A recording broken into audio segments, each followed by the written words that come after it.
విషయం, నా దగ్గరికి ఈ మధ్యకాలంలో ఓ పిల్ల వచ్చింది. ఓ 18 ఏళ్ళో 19 ఏళ్ళో ఉంటాయి. ఆ అమ్మాయి నాతో ఏదో మాట్లాడుతూ, పాప మీ ఉపన్యాసాలు వింటానండి, అది ఏదో చెప్తాను, చాలా సంతోషం అమ్మా, ఏం చదువుకుంటున్నావు, ఏదో చెప్పింది, ఫలానా చదువుకుంటున్నాను, ఏం చేస్తుంటావు ఖాళీ సమయాల్లో అని అడిగాను. హాస్పిటల్లో ఉంటానండి, నేను తెల్లబోయాను. హాస్పిటల్లో ఎందుకని అడిగాను.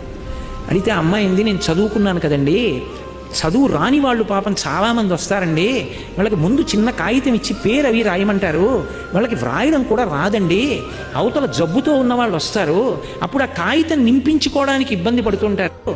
2 అయితే పసిపిల్ల ఒంట్లో బాగోలేదా, ఇదిగో ఫలానా వార్డుకి వెళ్ళంటారు, వాళ్ళకి ఆ వార్డు నెంబర్ చదవడం రాదు, ఏదో 17 అని ఉంటుంది అక్కడ, 17 అని, అది చదువుకోవడం రాదు, ఆ వార్డు పేరు చదవడం రాదు, ఆ రాసిన డాక్టర్ గారు ఎవరో ఆయన పేరు చదువుకోవడం రాదు, అక్కడికి వెళ్ళడం రాదు.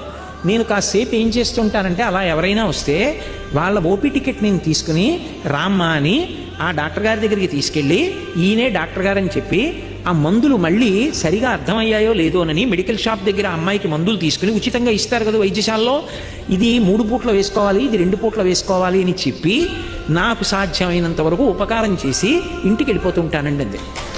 నేను ఎంత తెల్లబోయానంటే, నా భార్య లోపల వంట చేస్తోంది, నేను ఒకసారి ఇలా రా అన్నాను.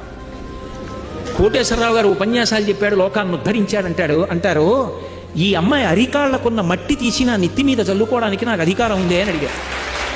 పిల్లకి పట్టుమని 18 ఏళ్ళు లేవు. ఆ పిల్ల సేవ చెయ్యాలి అని అనుకుంటే ఎంత ఉత్తమమైన మార్గాన్ని ఎంచుకుంది. నిజంగా వాళ్ళకి ఏమనుకుంటారు, మేము నమ్ముకున్న భగవంతుడే ఆ పిల్ల రూపంలో వచ్చి మమ్మల్ని రక్షించాడనుకుంటారు.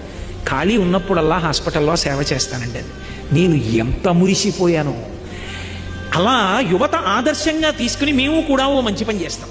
రోడ్ల మీద నించోవడం, వేగంగా మోటార్ సైకిల్ మీద వెళ్ళడం కాదు, ప్రతిరోజు మాకు ఖాళీ ఉన్న 1 గంట మేము సేవ చెయ్యాలన్న భావన కలగాలి, కానీ చెయ్యడానికి నీకు చోటు లేదనకు.